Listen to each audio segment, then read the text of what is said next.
जय मसीह की।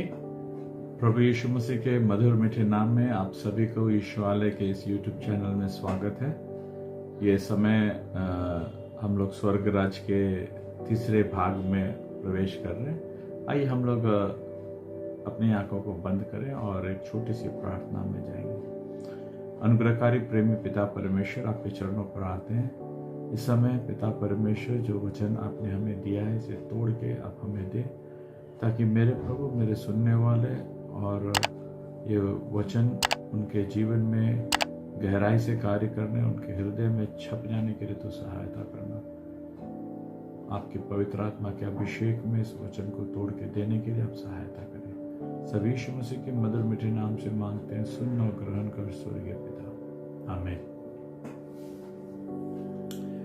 हम लोग पिछले दिन देख रहे थे लूका रचित सुसमाचार 14 अध्याय उसका 26-27 में, यदि कोई मेरे पास आए और अपने पिता और माता और अपनी पत्नी और लड़के वालों और भाइयों और बहनों वरन अपने प्राण को भी अप्रिय न जाने, तो वह मेरा चेला नहीं हो सकता। फिर दूसरा 27 में देखे थे, और जो कोई अपना क्रूस ना उठाए, मेरे पीछे ना आए, वह मेरा चेला नहीं हो सकता। तो प्रभु यीशु चेलों को लेने के लिए आ रहे हैं, क्योंकि महान आदेश मत्ती 28 का 18-19 सब में हम देखते हैं, जाओ चेला बनाओ, जो कोई विश्वास करे उसे पिता पुत्र पवित्र आत्मा के नाम से बपतिस्मा देने के लिए कहा गया है। तो जाओ चेला बनाओ, तो मुख्य आदेश है चेला बनाने का। तो चेला बनाने का क्राइटेरिया पे है, जो क्रूस ना उठाए और ना उनके पीछे जो आए, बिना क्रूस उठाए जो उसके पीछे ना चल सके, वो चेला नहीं हो सकता। क्रूस उठाने के बारे में हमने बताया कि मृत्यु को अपने हाथ में लिए फिरना, मतलब कि एनी टाइम मौत आ जाए, लेकिन प्रभु यीशु को प्राथमिकता देने के लिए, उनकी बातों को मानने के लिए तैयार होना ही क्रूस उठाना है।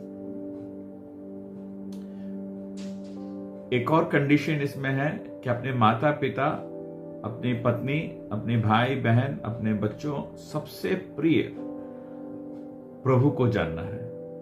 जब प्रभु को हम इन सबसे प्रिय जानेंगे, तभी हम उनके चेला बन सकते हैं। तो दो क्राइटेरिया है, एक सर्वोच्च स्थान प्रभु को देना है, हमारा जॉब, हमारा जो भी हमारे पास है वो सबसे ऊंचा स्थान, माता पिता भाई बहन पत्नी बच्चे पति, सबसे ऊपर स्थान प्रभु को देना है। ये दो कंडीशन है, लेकिन इस दो कंडीशन को पूरा करने के लिए अगर हम देखेंगे तो हमको सबसे पहले हमारी लड़ाई को समझना होगा और हमारे शत्रुओं को जानना होगा कि कौन से शत्रु हैं जो हमारी, जिससे हमको अपनी सामना करना है। क्यों? क्योंकि हम स्वर्ग राज्य में प्रवेश करना चाहते हैं। प्रभु का आदेश है स्वर्ग राज्य में प्रवेश करने के लिए, शिष्य बनाने के लिए। गलातियों 5 अध्याय उसके 17वें आयत में हम देखेंगे, क्योंकि शरीर आत्मा के विरोध में है, आत्मा शरीर के विरोध में लालसा करती है, और यह एक दूसरों के विरोधी है, इसलिए कि जो तुम करना चाहते हो वह न करने पाओ। देखिए, ये प्रॉब्लम क्या है? इनबिल्ट प्रॉब्लम है, बाहर से नहीं, अंदर से प्रॉब्लम है। क्योंकि शरीर आत्मा के विरुद्ध है और आत्मा शरीर के विरुद्ध है। शरीर इस संसार के तत्वों से बनी है और संसार के तत्वों की ओर इसका आकर्षण बना हुआ है। संसार के तत्वों की ओर, संसार की चीजों के ऊपर हमारा हृदय, हमारे शरीर के अंदर जो मन है, वो मन फ्री है, आजाद है। शरीर को हम बांध सकते हैं, मन स्वतंत्र है। यही सबसे बड़ी विडंबना है। तो शरीर जो है, हमारे मन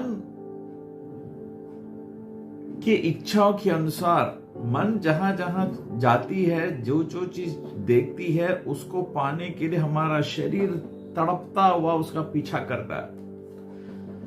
बहुत ध्यान से मेरे बातों को सुनिएगा। मन जहां जिस चीज को हम देखते हैं, जिस चीज को हम सुनते हैं, सूंघते हैं, छूते हैं, स्पर्श करते, हमारी सभी इंद्रियां जहां जहां काम करती है, हमारा मन उसके हिसाब से, हमारी चाहतों के हिसाब से भटकता है। इस मन जो हमारे चाहतों के हिसाब से भटकता है, हमारा शरीर प्रयास करता है किसी तरह जो जहां हमारा मन है उस चीज को प्राप्त करने के लिए। लेकिन जब हम प्रभु को ग्रहण कर लेते हैं, हमारे अंदर प्रभु की आत्मा आ जाती है, वो बिल्कुल इसके विपरीत कार्य करती है।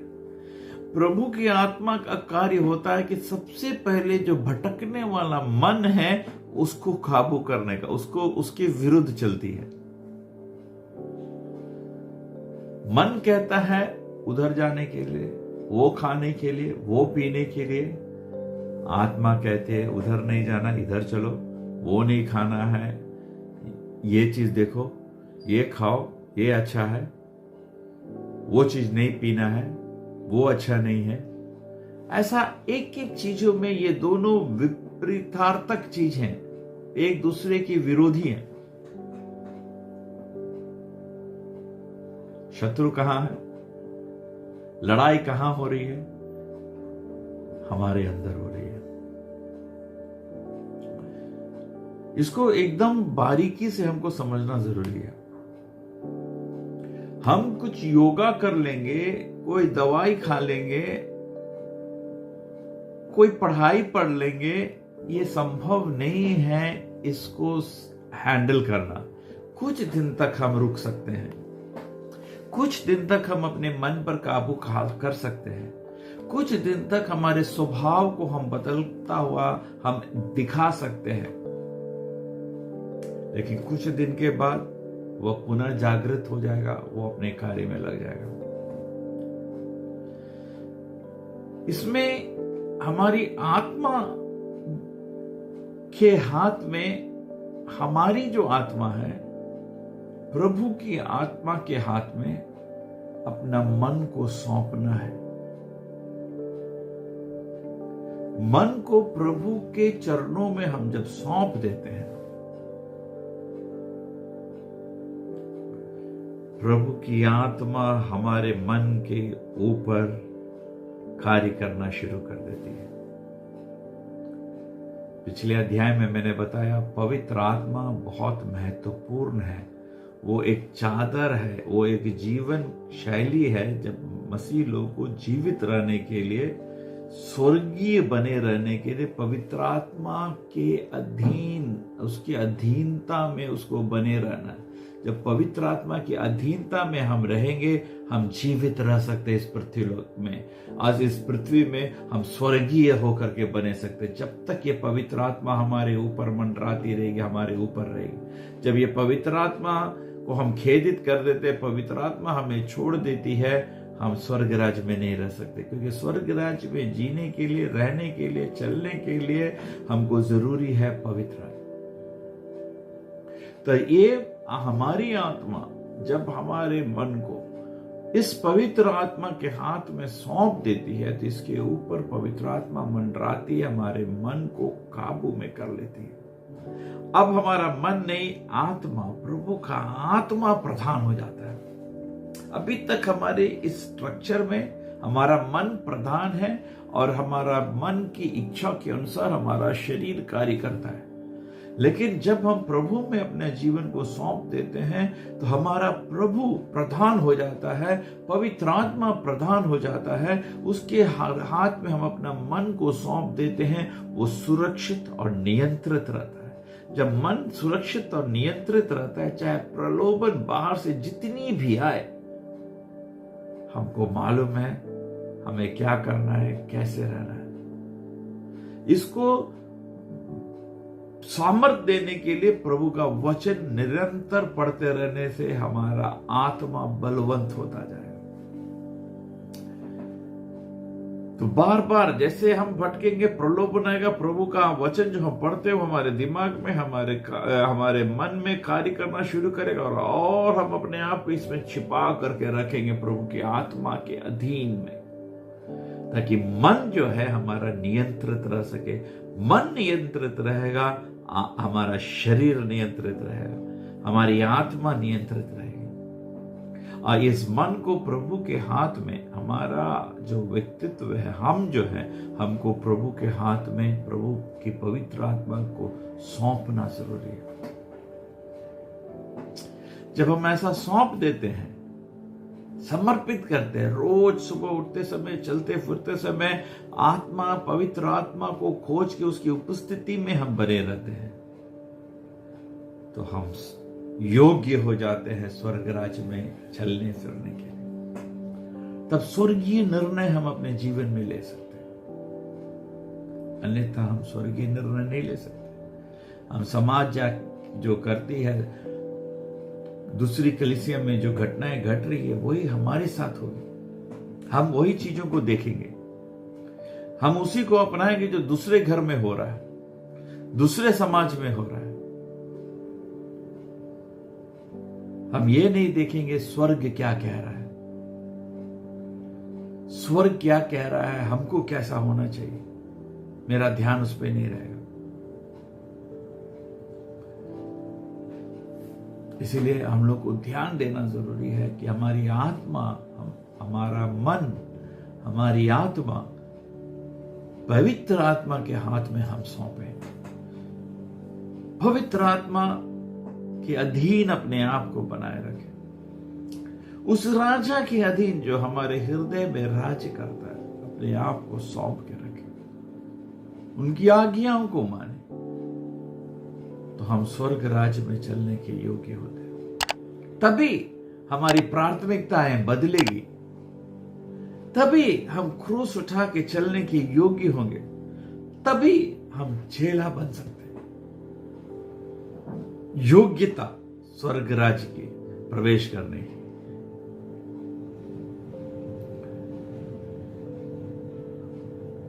हम यहां देखते हैं आत्मा और शरीर किस प्रकार एक दूसरे का विरोधी है। जिस समय हम मसीह के में एक जन्म लेते हैं, तो उसी समय एक छोटे बच्चे के समान आत्मा हमारे अंदर वास करती है।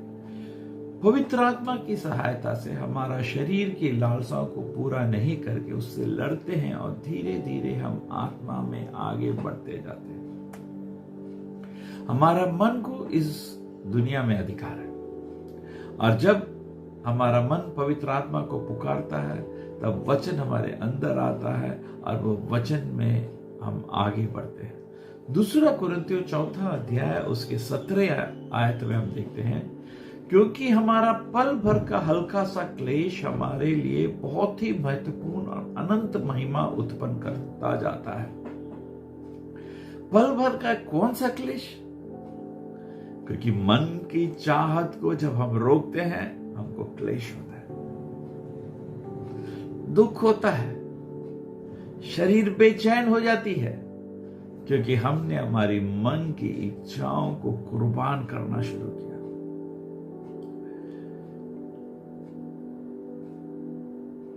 देखिए, 2 तरह का बलिदान हम बाइबल में पढ़ते हैं। एक है जीविता, शरीर द्वारा जीविता बलिदान, एक है आत्मिक बलिदान।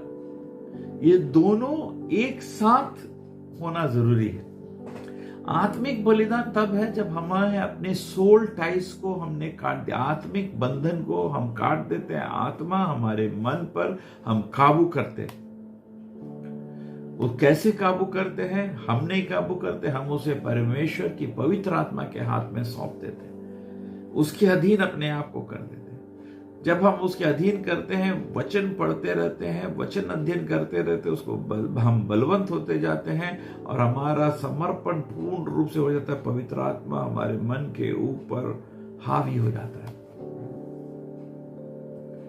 जब मन के ऊपर हावी हो जाता है, तो आत्मिक बंधन कट जाते हैं, प्रभु को प्राथमिकता देना शुरू करते हैं। उसी समय ऑटोमेटिक शरीर जीवता बलिदान चढ़ाना शुरू कर देगा। मन तो है, शरीर तो चाहता है, लेकिन शरीर अपने आप को पीछे खींच लेगा, क्योंकि मन प्रभु के हाथ में सौंप दिया गया, आत्मा प्रभु के हाथ में। अब यहां इसके अंदर राज कर रहा है स्वर्ग राज। एक राजा हमारे अंदर है, वो राजा जैसे बोलता उसी के अनुसार हम चलते हैं। अब जब इस दुनिया में है तभी चल रहे फिर रहे स्वर्ग राज्य में, स्वर्गीय बातें बोलते हैं, स्वर्गीय निर्णय अपने जीवन में लेते हैं।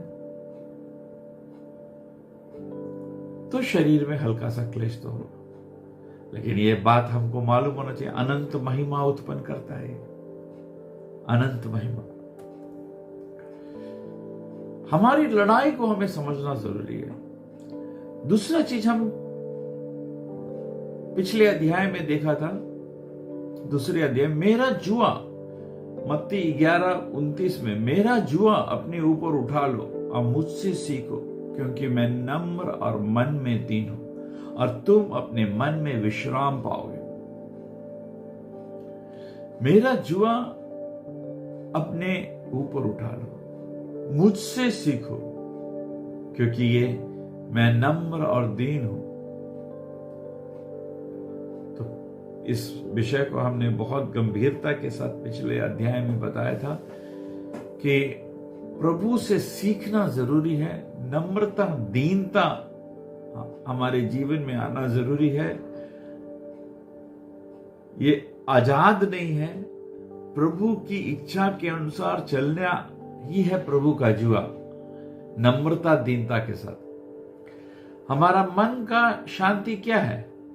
हमारा मन में जो शांति मिलता है वो है अनंत काल का आनंद। जब प्रभु हमें ये दे रहे हैं, तुम्हें विश्राम मिलेगा, तुम्हें शांति मिलेगा, तुम मेरा जुआ उठा लो, जो नम्र है, दीन है, जो हल्का है। जब ये बात प्रभु का ऑफर है, तो शैतान का क्या योजना होगा? प्रभु का ऑफर है, तुम ऐसा करोगे तुमको विश्राम मिलेगा, तुमको अनंत काल का आनंद मिलेगा, तुम स्वर्ग राज्य में प्रवेश करोगे, तुम मेरा चेला होगे। ये प्रभु का ऑफर है। तो यहां समझना है हमारी लड़ाई क्या है शैतान के साथ। तो शैतान का क्या योजना है, शैतान का क्या लक्ष्य है? किसी तरह हमको अनंत काल, अनंत जीवन मिलने से हमको रोकना, हमें बरगलाना, भरमाना, हमें किसी तरह अपने वश में करके शैतान चाहता है कि हम अनंत आग में फेंक दिए जाएं।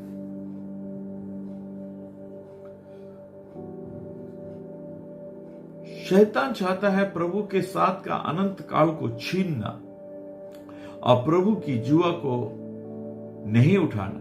यही कारण है कि आत्मिक जन्म मसीह कलीसियाओं में बहुत कम होता है। आत्मिक बढ़ोतरी बहुत कम देखते हैं लोग। चंगाई देख करके, कुछ भूत भविष्य वर्तमान सुन करके लोग कलीसिया से जुड़ जाते हैं, लेकिन आत्मिक जन्म, आत्मिकता में परिवर्तित होकर के एक शिष्यत्व में बढ़ने के लिए लोग तैयार नहीं होते। कलीसियाओं में आप नजर उठा के देखिए, हर कलीसिया में, मेरी आवाज सुनने वाले, मुझे देखने वाले, आप अपने अपनी कलीसियाओं में देखिए, जहां आप जाते, कितने शिष्य मिलेंगे आपको और कितने विश्वासी। क्या प्रभु ने हमें विश्वासी ढूंढने के लिए बोला था? क्या प्रभु ने हमें विश्वासी बनाने के लिए बोला था? शिष्य बनाने के लिए बोला था, आज्ञा मानना सिखाने के लिए बोला था।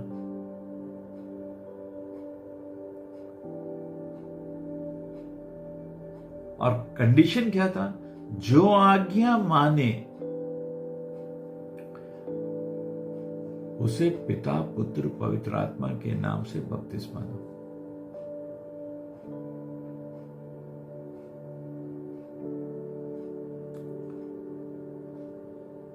है, हम उस विषय में जाना नहीं चाहते हैं।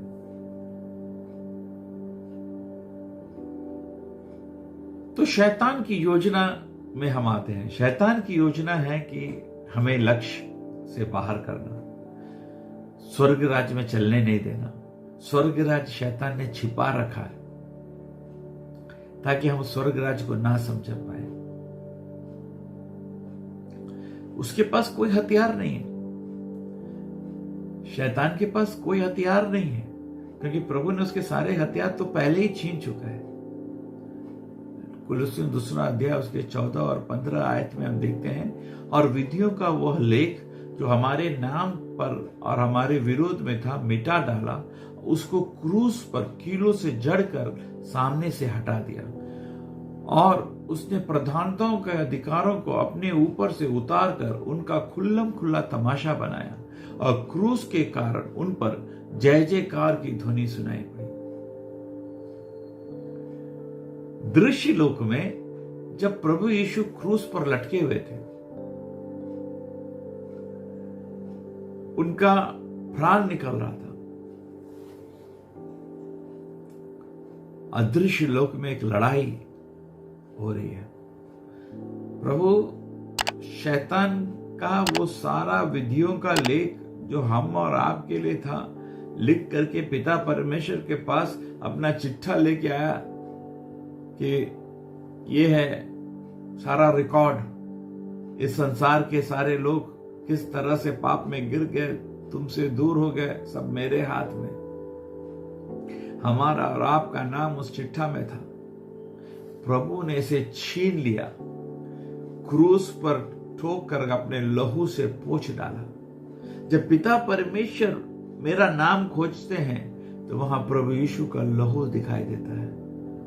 रजी उसका लेख, विधियों का लेख, हमारी गलतियों को जो लेखा जो का शैतान ने रखा था, उस पर प्रभु यीशु का लहू लगा के प्रभु ने उसे साफ कर दिया। हमारा कुछ भी गलती वहां दिखाई नहीं देता है। प्रभु में आने तक की सारी गलतियों को प्रभु ने माफ करके हमें पवित्र और शुद्ध करके योग्य बनाया पिता से मिलने के लिए। हम और आपके साथ भी यही घटना है, और शैतान का सारा अधिकार छीन लिया, उसको खुल्लम खुल्ला तमाशा बनाया। इसलिए लिखा है, क्रूस के कारण उन पर जय जयकार की ध्वनि सुनाई दी।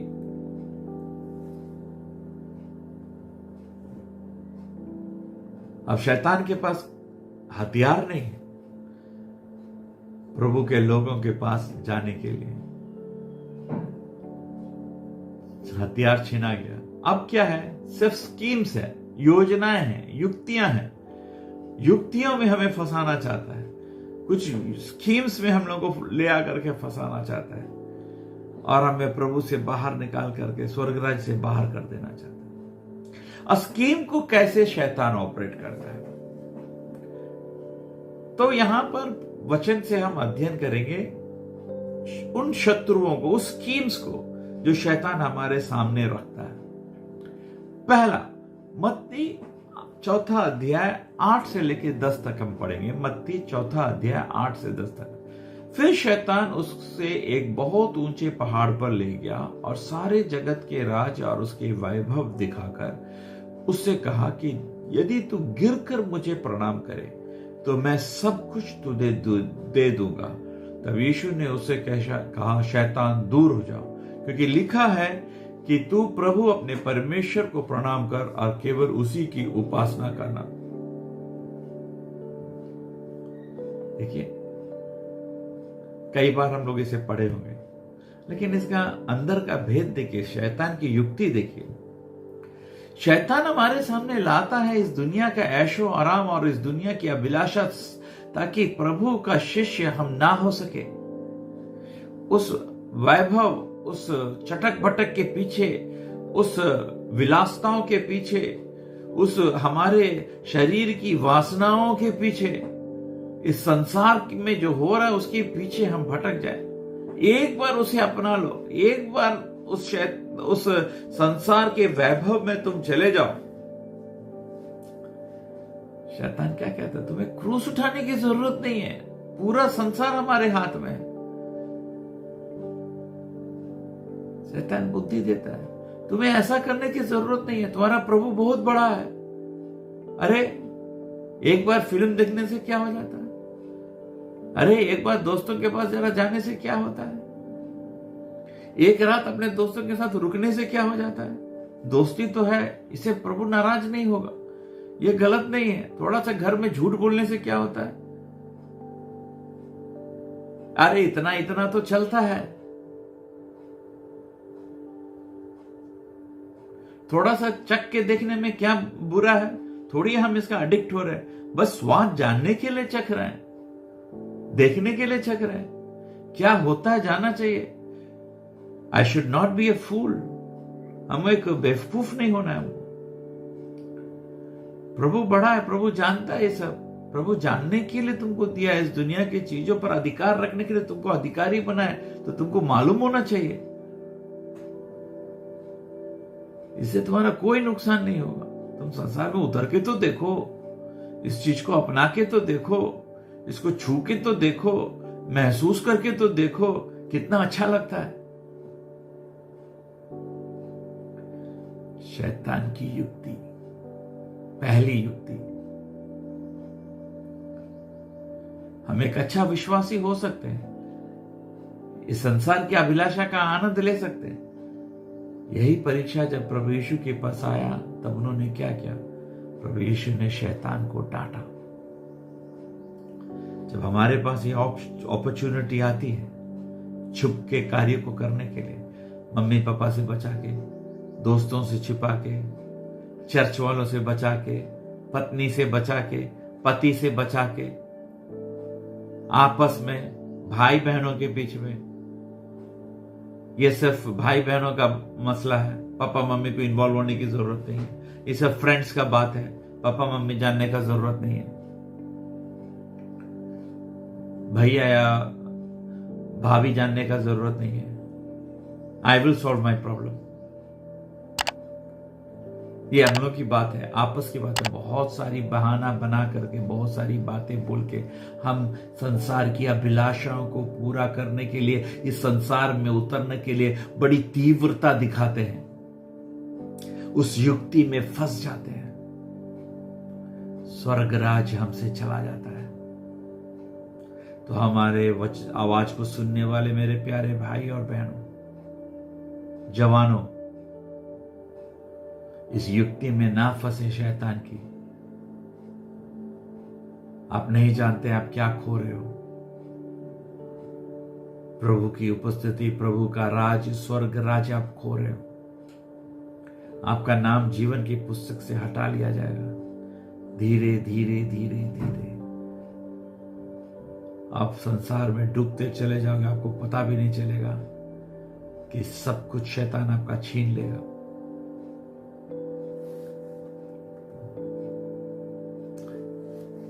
दूसरी युक्ति शैतान क्या निकालता है? मत्ती 16:22 से 23। ये दूसरी युक्ति शैतान अपने लोगों को इस्तेमाल करता है। देखिए कैसे करता है। इस पर पतरस उसे अलग से ले जाकर झिड़कने लगा कि हे प्रभु परमेश्वर, ना करे तुझ पर ऐसा कभी ना होगा। फिर उसने फिर कर पतरस से कहा, शैतान मेरे सामने से दूर हो, तू मेरे लिए ठोकर का कारण है, क्योंकि तू परमेश्वर की बातें नहीं पर मनुष्य की बातों पर मन लगाता है। ये प्रभु यीशु को पकड़ने के लिए जब लोग आए थे, तो शैतान अपना युक्ति चलता है। अपने लोग पर शैतान अपना योजना चलाता है, अपनी युक्ति चलाता है। तुझे ऐसा कुछ नहीं होगा। उसे बोलता है कि उसको डांटने लगा। थोड़ा देर पहले इसी पतरस शाइमन को बोलता है कि तू पतरस है, तुझ पर कलीसिया बनाऊंगा, अधोलोक के फाटक इस पर प्रबल नहीं हो सकते हैं। ये प्रभु कह करके उसे एक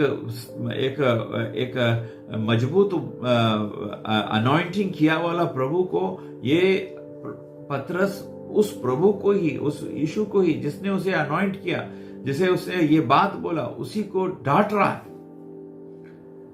ना करे, परमेश्वर ना करे तुझ पर कभी ऐसा हो। हमारे जीवन में कई बार हमारे अपने लोग हमको रोकते हैं प्रभु के काम को करने के लिए। बहुत अर्जेंट है, फोन आया, पास्टर साहब आइए प्रार्थना कीजिए। हम लोग निकलने पर होंगे, हमारा बच्चा रोने लगेगा, पापा अभी मत चाहिए। कोई मीटिंग में जाने के लिए वाइफ बोलेगी, अरे किसी और को भेज दीजिए, क्या आप रोज रोज जाते हैं, आज कोई और जाने से काम नहीं चलेगा, आप ही जाएंगे तो काम चलेगा क्या। इस तरह की बातें बोलते हैं हमें रोकने के लिए। अपने लोग, मां आ जाएगी, कोई और काम दे देगी। बच्चा का पेरेंट्स टीचर्स मीटिंग है, पहले उसमें जा बच्चों के काम देखो, उसके बाद चर्च जाना, कहीं जाना। प्रभु का काम में रुकावट अपने लोग लेके आएंगे। प्रभु जो हमसे करना चाहता है, प्रभु की योजना के तहत हम ना चल सके, युक्तियां देंगे अपने लोग। हमें स्वर्ग राज्य से बाहर करने के लिए शैतान अपने लोगों को इस्तेमाल करता है।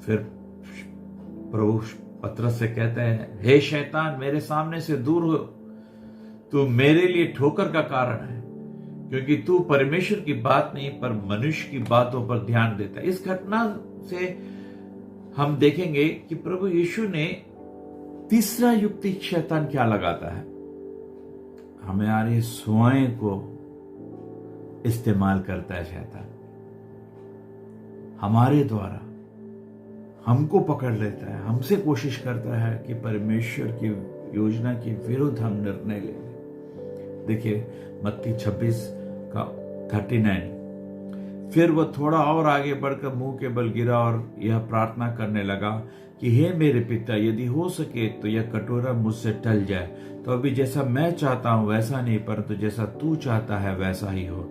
यहां पर प्रभु यीशु खुद यह कटोरा मृत्यु को हटाना चाह रहे हैं। मृत्यु हट जाती तो अच्छा था। इस जगह पर प्रभु यीशु की क्या इच्छा है, यह घटना टल जाए।